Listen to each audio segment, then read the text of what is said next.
Whoa, Phil Phails. Folks have something that underpins their life. 100%. Yeah. Absolutely. So the first one was neurodivergence. Neurodivergence or some sense of being separate from the whole. So one thing I'll tell you about, and it's no secret, is, I've had pretty crippling obsessive compulsive disorder my entire life. OCD. Oh, big time. And the thing is, though, I think OCD is a very household term now. People you know what I'm saying? They'll be like, "Oh, I have to double check to make sure that my car door is locked. Yeah. I am so OCD. Oh my God, no, gotta put a coaster under that.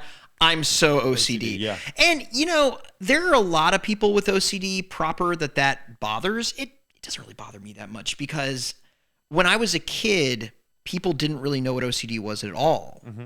And it was treated, people would speak of it if they didn't know what it was, just in the same vein that they'd speak of schizophrenia or something. You know what I'm saying? Yes. So I would much rather people think that they have OCD and be amenable to it than think that people with OCD are crazy. You know what I'm saying? Yeah. So it gets a little annoying sometimes when people are just like, oh, because with OCD a lot of times it's not necessarily it's two things. First of all, it's ego dystonic, which means that you're aware that what you're doing is crazy. You're aware that what you're doing is not crazy, but you're aware that what you're doing is absurd in some way.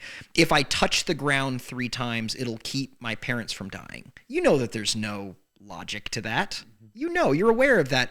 But when you have a repetitive thought in your head saying, touch the ground 3 times, touch the ground 3 times, touch the ground 3 times, your parents are going to die, your parents are going to die, your parents are going to die. When that happens, you'll do anything. Yeah, you know what I'm saying? It's just 3 times. And then it's like you touch the ground, and then all of a sudden, your parents are... But then what happens eventually? Your parents are going to die, your parents are going to... You see what I'm saying? And it kind of comes back up. Now, I've gotten my life in pretty good control. I'm not compulsive. I haven't been since I was 12 years old, which means I don't have physical rituals. I don't wash my hands. I don't touch the ground. I don't do all that stuff. But I do have what some people call pure O, or obsessive primary. Basically, so I still have a lot of recurrent obsessive thoughts.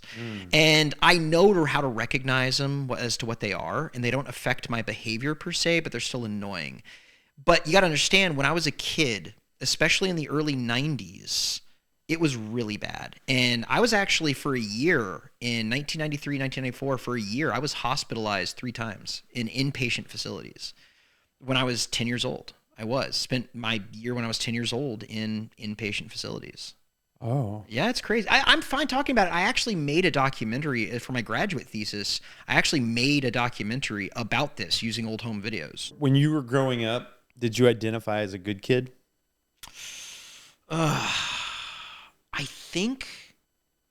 don't know what I was. I think I was somewhere in between. I had a whole thing where I identified as a good kid, but it was very hard to be a good kid when I had the OCD stuff I was talking about. Because even if I was a good and decent human being who didn't want to see people suffer, you get picked on.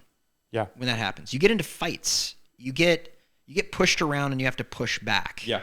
And so after a while, you have to lean into that a little bit, if you don't want your life to be hell.